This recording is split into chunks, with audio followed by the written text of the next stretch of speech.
Good morning. Thank you Good for morning. coming back. I'm so glad to be here. Oh, good. So tell me about what brings you in today. I'm here because I'm very frustrated with my job right now, my career path. So tell me about that. Why are you frustrated? Wow. I'm a teacher, and things right now are very different and difficult because of COVID.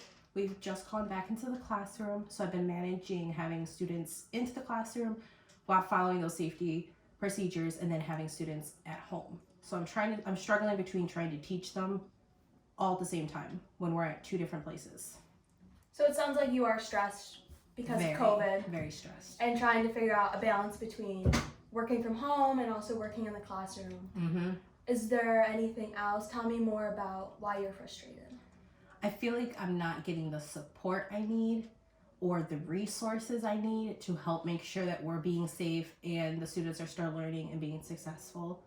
And then I feel like it's just so much put on me that what I'm used to, because just last year it's a whole new year and I've gotten so much more things put on me that is expected from me to do while trying to teach and keep up with the students' own mental health and keeping safe. So I'm curious to hear how the support is. So you mentioned how you're not feeling very supported in like your work. Tell me about the support coming from like faculty and your administration.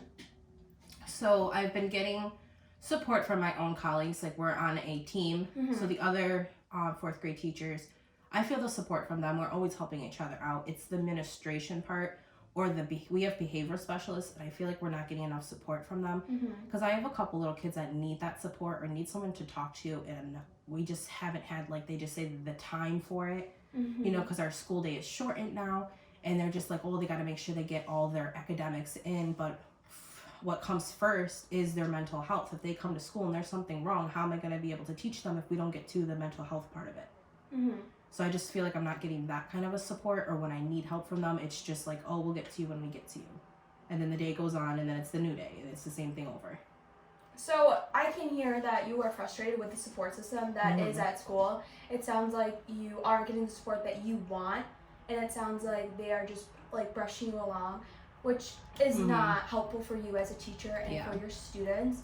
On a scale from 1 to 10, how are you feeling with like reaching out more to your colleagues rather than your administration? So 10 being like absolutely I will do it, or 1 being like maybe not. Definitely a 10. Like, I am more to go to my colleagues, my team, than I would to administration, and they're always there. I'm over there every day, like asking questions and getting support and help from them, because I know I'm going to get it from them. Whereas if I went to my administration, it's just going to be like, oh, we're going to have to schedule a meeting or time to talk to you, and then like, where am I going to fit that in my day, and then go from there. So I feel like going to the team would definitely be a 10. So tell me about some steps you could take to like reach out to your faculty or administration rather than your colleagues if you're not getting the support you want from your administration. What are some steps you could potentially take to help you get there and get the support you want? Definitely just keep reaching out, making that point, or even if it's just an email or a quick conversation saying, hey, I'd like to meet up, or I need to have a conversation with you, so at least they know I'm trying to reach out.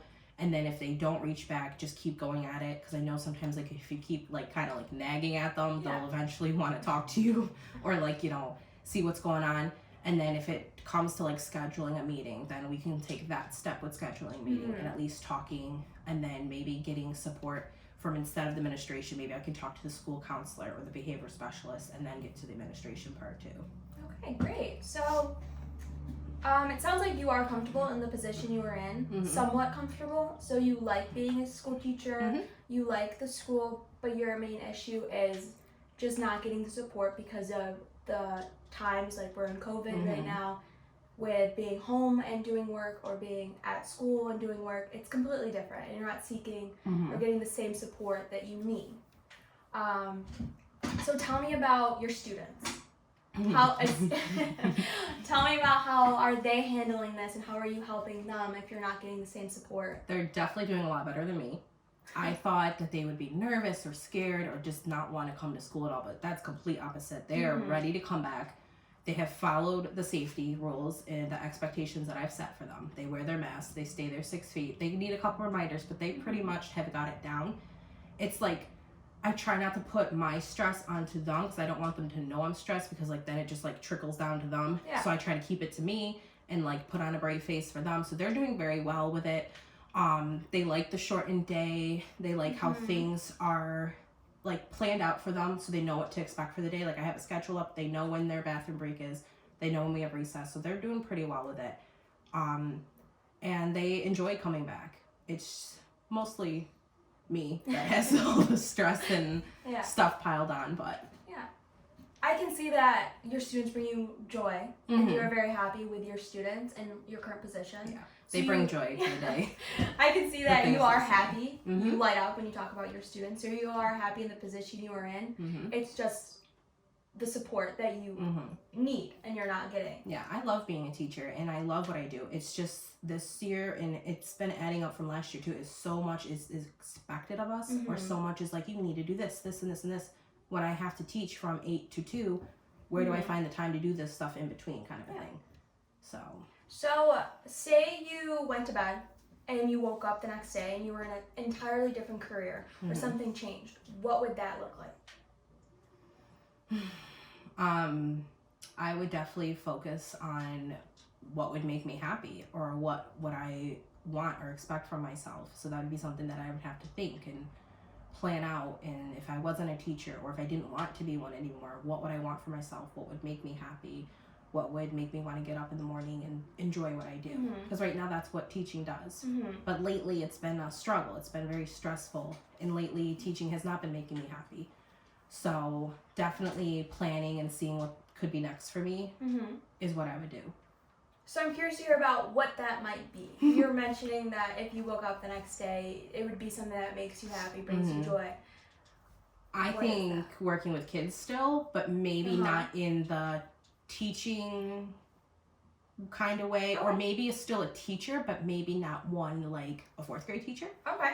Maybe a pre-K teacher or something like that, where it's a little lower, where there's not, like, there's still a lot of expectations and stuff, but something where, because like I'm in a testing grade, so there's so much put on, like we need to prepare them for their state tests, where maybe if I'm not in a testing grade, maybe that pressure wouldn't be so much. Or maybe somewhere like being that pre-K teacher, or even just a daycare person, where I'm still working with the kids, because that's what brings me joy, is working with kids. And that way I can still help them and still help them learn and stuff like that. Well, great. It sounds like you are very happy with kids, and you're being a teacher. You can tell that it brings you a lot of joy, and it is one of your strengths.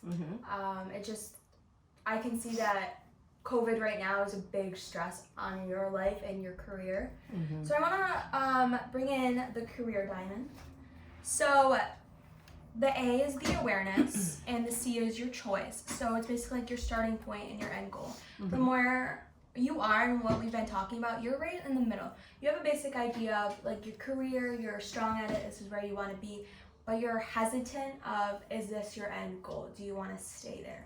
So you have a great like bearing.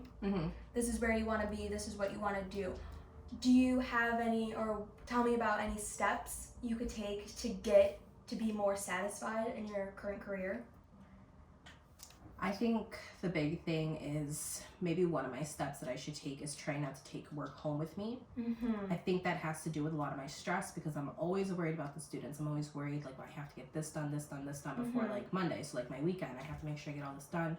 Maybe stepping back a little and not bringing all that work home with me, so it doesn't come home and I get that break from school. Maybe reaching out to those administration to see if I can get some more support and do that, so that way the stress is not so much.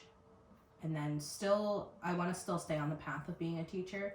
So maybe taking some of those steps can help release the stress, and then maybe it will make me enjoy teaching again.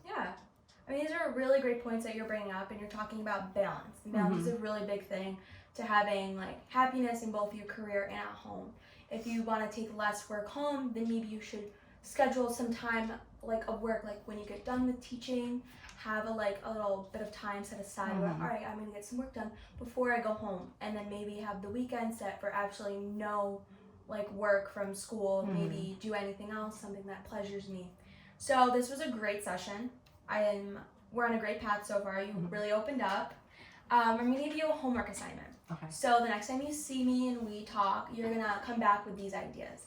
So I want you to, this is gonna be a little bit of a challenge, to step out and go talk to an administrator or someone that's higher up than you, that's not a colleague, someone that holds more power than you, and talk to them about where you are and how you are slightly unsatisfied with your current position and how you want to get more of a support. So reach out to those people, and how you can get that support is great. So reach out to them and then come back and tell me like what they said, and come back with a potential solution. Okay. So come back with, oh, this is what I think it should happen, and this is how I'm gonna get there. Just one, reach out to one person, come back with one solution. All right. Sounds good? That sounds All right, good. I'll see you next week. Thank We'll, you. in the afternoon next Wednesday, sound great? All right, Thanks. thank you. Bye. Bye. Keep going.